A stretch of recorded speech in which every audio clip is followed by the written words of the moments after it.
Hey everyone, and welcome. So, let's talk about a term that gets thrown around all the time, business intelligence. I know, it sounds like some dry corporate buzzword, right? But trust me, by the end of this, you're going to see it for what it really is, a secret weapon for making way smarter, faster decisions. All right, let's jump right in. Okay, so here's a feeling I bet you're familiar with. Your organization has sales figures, website clicks, customer feedback, operational logs, just a massive, overwhelming ocean of data. But here's the thing. Having tons of data doesn't automatically give you answers, does it? It actually feels like you're drowning in information, but at the same time, you're starving for actual wisdom. So the big question is, how do you find the important signal in all of that noise? And that is exactly where business intelligence, or just BI for short, comes into play. I want you to think of it like a bridge.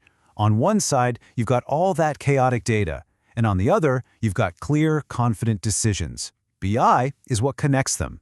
At its very core, it's all about this simple but honestly super powerful transformation, taking that raw, messy data, turning it into information that actually makes sense, and then, boom, distilling that down into useful insights you can actually do something with. So you're probably wondering, okay, how does that magic transformation actually happen?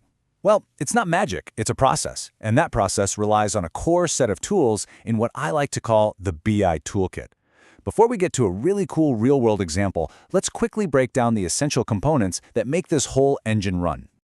Okay, 4 key steps. First up, you've got data collection. Pretty straightforward, right? You're just gathering all that info from all your different sources. Then, that data needs a place to live, a safe and organized home. That's data storage. Now, here's where it gets fun. Data analysis. This is where you actually start digging in and looking for those golden nuggets, those valuable patterns. And finally, you have data visualization. This is so important. It's all about taking your findings and putting them into charts and dashboards that anyone, and I mean anyone, can understand in a second. All right, so we've seen the individual tools. Now let's put them all together and see how they create a complete journey, all the way from a single, lonely piece of data to a massive business decision. I absolutely love this analogy. Think of it like a data refinery. We're about to take this crude, raw data and turn it into the high-octane fuel that really powers an organization forward. So every great journey starts with phase 1, preparing the data. Now, this is the foundational work. It's not always glamorous, but it is absolutely critical. First, like we said, you collect data from literally everywhere. Your sales software, your website, random spreadsheets, you name it, you grab it. Then comes maybe the most important step of all, you gotta clean the data. This means fixing errors, getting rid of inconsistencies, and finally, you pull it all together. You integrate it into one single place so you can actually see the whole picture. And just to make this crystal clear, let's talk about data cleaning for a sec. It sounds simple, but it's vital. You know that XYZ college with a capital X and XYZ college in all lowercase? Well, we know they're the same thing, but a computer, it sees them as 2 totally different places unless you tell it otherwise. So data cleaning standardizes all those entries to make sure your analysis is actually accurate. Seriously, if you mess this part up, everything you build on top of it is just going to be built on a shaky foundation. Garbage in, garbage out, right? Okay, moving on to phase 2, finding the insights. Our data is now clean and all in one place. So we store it in a special kind of database called a data warehouse, which is built specifically for this kind of heavy-duty analysis. Then we run a process. You might hear the acronym ETL, which basically just means we extract the data, transform it into a really useful format, and load it into that warehouse. And with all that prep work done, now, finally, we get to do the cool part. Analyze it, and hunt for those hidden patterns and trends. And that all leads us to the final and honestly the most important phase of all, driving action. All that analysis gets turned into easy-to-read visual reports and dashboards. From looking at those visuals, we pull out concrete insights. And listen, this is the entire point of doing any of this. The whole goal of BI is to turn those insights into an actual decision, a real plan of action. This is the moment where data stops being a record of the past and starts actively shaping the future. Okay, all this theory is great, right? But let's see how it actually plays out in the real world. We're going to walk through a quick case study about a college that's using BI to tackle a really common and pretty expensive problem. So here's their challenge. The college is actually great at getting new students to sign up. Enrollment numbers look fantastic on paper, but they have a big retention problem. Way too many students are dropping out before they finish their courses. And the frustrating part is nobody really knows why. They just have this vague feeling that something's wrong, but they need specific answers. So what do?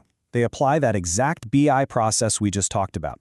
They start collecting all this data, quiz scores, student activity logs, demographic info, and they use it to answer some key questions.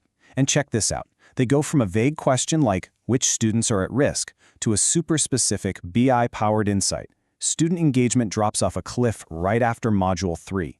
Bam! Just like that, they know exactly where the problem is. And here's the crucial part, what they do with that information. That insight, that one course has a really low completion rate, leads them to a clear decision. Let's redesign that course. And because they're using BI, they don't have to guess if it worked. They can measure the impact. And look, that one single decision led to a 15% increase in the course completion rate. That is the power of turning data into real, measurable action. Now, this whole process, from that initial data cleaning all the way to those fancy dashboards, it doesn't just happen by itself. It's all powered by specialized software. You've probably heard of some of the big ones, like Microsoft Power BI or Tableau. These are basically the engines that let teams build these systems and, more importantly, bring all that data to life visually, which makes it so much easier to find and share those game-changing insights. Now, it's really tempting to look at that college example and think, okay, it's a one-time project, you find a problem, you fix it, and you're done. But here's the thing. The real power of BI gets unlocked when you stop thinking of it as a project and start seeing it as a never-ending cycle of improvement. Think about it. After you make a decision and you improve something, what happens? Well, you generate brand new data on how that improvement is working. And that new performance data, it gets measured and fed right back into the beginning of the process. This creates this incredible feedback loop that lets an organization constantly adapt, constantly refine, and just get smarter and smarter over time. It really is a cycle that never ends. So I want to leave you with this one thought. Every single click, every sale, every customer interaction your organization has, it's all generating data. And that data is telling a story. It's telling a story about what's working, what's not working, and where your biggest opportunities are, just hiding in plain sight. Business intelligence, at the end of the day, is just the tool that helps you finally listen to that story. So, the only question left is, are you ready to hear what it has to say?